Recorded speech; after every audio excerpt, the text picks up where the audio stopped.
అందరికీ నమస్కారం. లక్ష్మీదేవి ఎలాంటి వారి ఇంట్లో నివసించదు అనే విషయాన్ని గురించి ఈ వీడియోలో తెలుసుకుందాం. అంతకంటే ముందుగా ప్రతి ఒక్కరూ వీడియోని స్కిప్ చేయకుండా పూర్తిగా చూడండి. తెల్లవారుజామునే నిద్రలేచి కాలకృత్యాలు తీర్చుకుని ఇంటిని శుభ్రం చేసుకుని సూర్యోదయానికి ముందు దీపారాధన చేసి అమ్మవారికి నైవేద్యాలు సమర్పించి లక్ష్మీదేవిని కొలిచినట్లయితే అలాంటి వారి ఇంట లక్ష్మీదేవి ఎప్పుడూ సంతోషంగా ఉంటుంది. ఇంటి ముందు ముగ్గు వేసిన వాకిలి గుండా లక్ష్మీదేవి ఇంట్లోకి ప్రవేశిస్తుంది. అందుకే తెల్లవారుజామునే వాకిలి ఊడ్చి నీళ్లు చల్లి ముగ్గులు వేసుకోవాలి. లక్ష్మీదేవి అమ్మవారికి శుచి శుభ్రత ఉన్న ఇల్లంటే చాలా ఇష్టం. అందువలన ఇంట్లో పాడైపోయిన వస్తువులు, విరిగిపోయిన మరియు చెడిపోయిన వస్తువులు ఉంటే ఎప్పటికప్పుడు వాటిని బయటపడేయాలి. అలాగే పాడైన గడియారాలు, పగిలిన అద్దాలు, చిరిగిన మరియు వాడని వస్త్రాలు ఇంటి లోపల అస్సలు ఉంచకూడదు. మీ ఇంటి గడప ముందు చెప్పులు పడేయకూడదు. గడప లక్ష్మీదేవి యొక్క స్వరూపం. అందువలన గడప తొక్కుకుంటూ ఇంట్లోకి రావడం, గడప మీద కూర్చోవడం, గడపకు అటూ ఇటూ కాలు వేసి నిలుచోవడం వంటి పనులు అస్సలు చేయకూడదు. పసుపు మరియు కుంకుమ గడపలకు రాయడం వలన అవి లక్ష్మీదేవికి ఆహ్వానం పలుకుతాయి. దాని కారణంగా ప్రతి శుక్రవారం నాడు గడపకు పసుపు మరియు కుంకుమతో అలంకరణ చేయాలి.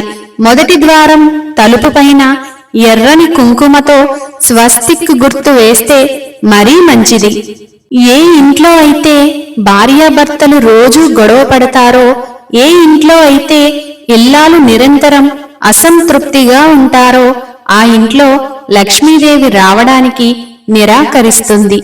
ఇంటి ఇల్లాలు ఏడుపు ఆ ఇంటికి మంచిది కాదు.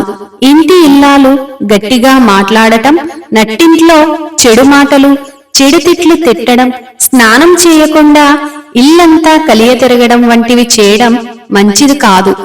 ఏ ఇంట్లో అయితే అబద్ధాలు చెప్పేవాళ్ళు, ఎక్కువగా నిద్రించేవారు మరియు బద్ధకస్తులు ఉంటారో అక్కడ లక్ష్మీదేవి అమ్మవారు అస్సలు ఉండదు. ఏ ఇంట్లో సంధ్యా సమయంలో దీపారాధన చేసి మరియు తల్లిదండ్రులను, గురువులను, పెద్దలను గౌరవ మర్యాదలతో కొలుస్తారో వారి ఇంట లక్ష్మీదేవి కొలువై ఉంటుంది. సత్యవాదులు మరియు మంచి ప్రవర్తన కలిగిన వారి పట్ల లక్ష్మీదేవి ప్రసన్నురాలై ఉంటుంది. బంగారం, వెండి, రత్నాలు, ముత్యాలులో లక్ష్మీదేవి అమ్మవారు ఎక్కువగా కొలువై ఉంటుంది. ఏ ఇంట్లో అయితే చిల్లర పైసలు, పువ్వులను మరియు మిగిలిన అన్నాన్ని నిర్లక్ష్యంగా పడేస్తారో వారు అమ్మవారి అనుగ్రహం పొందలేరు. ఉదయం మరియు సంధ్యా సమయ నియమాలు పాటించేవారు, మంగళ శుక్రవారాలు పూజలు చేసేవారు, లక్ష్మిని గౌరవించేవారు, అవసరాన్ని బట్టి దానం చేసిన వారు అమ్మవారికి అత్యంత ఇష్టమైన వారిగా ఉంటారు. ప్రతి శుక్రవారం రోజున తలస్నానం చేసి ఎర్రని వస్త్రాలు మరియు పువ్వులు ధరించి లక్ష్మీ పూజ చేసేవారు ఆ అమ్మవారి అనుగ్రహం పొందుతారు. ఈ వీడియోకి ప్రతి ఒక్కరూ లైక్ చేయండి, కామెంట్ చేయండి, తెలిసిన వారికి షేర్ చేయండి. అలాగే కొత్తగా మన ఛానల్ చూస్తున్నట్లయితే సబ్స్క్రైబ్ చేయడం మర్చిపోకండి. Thank you for watching.